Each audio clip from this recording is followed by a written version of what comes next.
students. So in this episode of Love It, Hate It, we're going to be talking a bit about social life in Norway. There are a lot of aspects of social life here that I love and some that I hate, so I guess we'll be having a bit of both here too. So I know that a lot of these things are going to be very individual depending on where you're from, if you live in a city, if you live in a rural area, what country you're from. I would love to hear some comments on what things are like where you come from. I will, of course, as always, be comparing the two places that I know best, which are New York and Oslo. In terms of hanging out with friends, I would say that if I wanted to have dinner with a girlfriend in New York, I would probably have to plan that at least 2 weeks in advance. In New York, everybody's so busy, everyone has their own thing going on, that if you want to meet somebody, that's not just going to happen spontaneously. In Norway, it's a lot more lax, a lot more laid back. You know, people will just call you at 4 p.m., hey, what are you doing tonight? Want to grab dinner, whatever. And that works for us. I think New York is a much more fast-paced city, a much bigger city, and Oslo is also a lot smaller. So in Oslo, you'll just run into somebody. In New York, how often I just ran into somebody out of the blue is pretty rare, I would say. I feel like I see my Norwegian friends also a lot more often than I saw my friends in New York, probably for that reason, that it had to be planned so far in advance. And obviously, you know, it depends on the person, it depends where they live. I'm sure it's different for everybody, but I feel like in terms of planning, here is a lot more easier. And I would say that in terms of eating together, in New York, there are literally thousands of amazing restaurants. I could go to a new restaurant every single night for years and never get bored. In Norway, well, Oslo, there are maybe 10 good restaurants, and they are like crazy expensive. So going out to eat is not something you do very often. I mean, in New York, I didn't use my kitchen like ever. I don't think I even knew how to turn on my oven if I wanted to. But in Norway, I make food all the time. And I would say this is kind of both a negative and a positive. I mean, in New York, I literally ate out 3 meals a day, every single day, 365 days a year. I never, ever ate at home. And I like that. I like being able to go out. It's convenient, it's fun, but at the same time, I would say it's also really nice to have dinner parties like you do in Norway. We have much more of a dinner party culture than they have in New York. In New York, it's much more common to go out, and I think that that's also probably because most apartments in New York are pretty small and kind of crappy, depending on obviously how much money you're making. But for people our age, most New York apartments are kind of small and shitty, and so you don't really want to spend a lot of time there or invite a lot of people. But in Norway, I would say, you know, the standard of the apartments is a bit higher, and eating out is so expensive that there's a really nice dinner party culture. And this kind of leads to meeting a lot more friends of friends because, you know, one person will call, hey, want to grab dinner tonight? And you'll get a call from someone else a little later and say, hey, you can come too. So through dinner parties, I've actually met a lot more like friends of friends. I definitely think that in Norway, it's much more common for friends to kind of become friends with their friends' friends. Wow, how many times can you say the word friends in one sentence? But I think it's a lot more common, and it's kind of nice because in that way, you know, when you're meeting a friend of a friend, you know, that person's already vouched for. You already know that that's a good person for the most part. And it's nice, and I think it might also be because there are a lot less people here.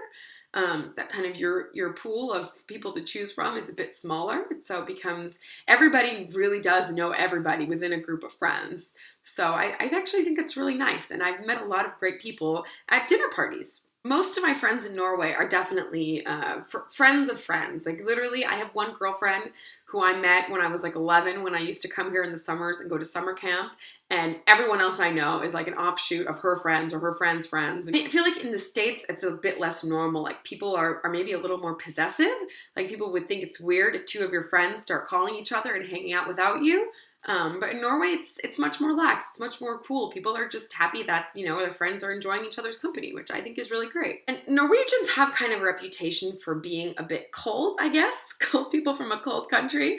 But this really applies mostly to strangers interacting with each other on the streets, or I guess not interacting with each other on the streets. Walking down the street, sitting on a bus, people don't make eye contact. People don't smile to each other. People don't say, have a nice day, like you might hear in New York. That's kind of like an unwritten law in this country. People are a bit closed off. But however, as soon as Norwegians have a bit of alcohol in their system, or you know what, the alcohol doesn't even have to be in their system. If a Norwegian has a beer in their hand, it's an excuse. an excuse to be outgoing, and they'll really use it. I have to say, I think there's a lot more actually binge drinking here than there is in the States. And I mean, that's not to say that like on a, younger people on a college level and everything, of course, there's tons of binge drinking in the States, but I would say there's more binge drinking among adults in Norway, like actual grown-ups with jobs and stuff. I didn't really go out that much when I was living in New York. I kind of was a dive bar girl. I had fun there. I didn't really go like clubbing a lot. I know that there are probably a million awesome clubs in New York. Going out in Norway is also really fun. I have to say that usually it'll start with a pre-party, pre-gaming, I guess we call it in the States. And this is a lot more normal, again, also among adults. Like I feel like pre-gaming in the States was something we did like in college. But here they kind of keep that going. And I think that this is also partially because drinking out at a bar or a club in Norway is like crazy, stupid, expensive. And so people want to try to kind of get as much alcohol in their system before they go out. So there's a lot of pre-gaming, meeting up before going out with your friends. Going out clubbing in Norway is a lot of fun, although again, like the clubs I like here, there's maybe like 3 of them that are fun. I have to say, I think there are a lot of really good DJs in Norway. I know a few of them. But again, I didn't go out that much in New York. I'm sure, of course, there are amazing DJs at amazing clubs you can go to in New York. I'm not doubting that in any way. I just didn't frequent those places. But going out in Norway, I would say there's a lot more binge drinking among the adult population. And people get really crazy. I think that during the day, they're all, very rigid and everyone just kind of has their tunnel vision and whatever. And then as soon as you put a beer in their hand, they're out at a club. People are very outgoing and crazy. And all the clubs in Norway close at 3 a.m. Everything closes at the same time. And so everybody gets thrown into the street at the same time. And usually there's like areas where there are lots of clubs or lots of people going out. And so in the wintertime, I have to say that this really freaking sucks. Because at 3 o'clock in the morning, it's cold. If you ever go out of Norway, leave at 10 to 3 if you want a cab, okay? Especially in the wintertime. Because otherwise, you're standing there waiting in a really long line, waiting for a cab, freezing your butt off, trying to get somewhere. However, this is the time where people who won't even look you in the eye on the bus start inviting you home to their place to keep the party going. So this is a very known phenomenon in Norway. We call it nachspiel, which is a word we've stolen from the Germans. Also, pre-gaming is called vorspiel, spelled with a V, but pronounced as with an F, as in German.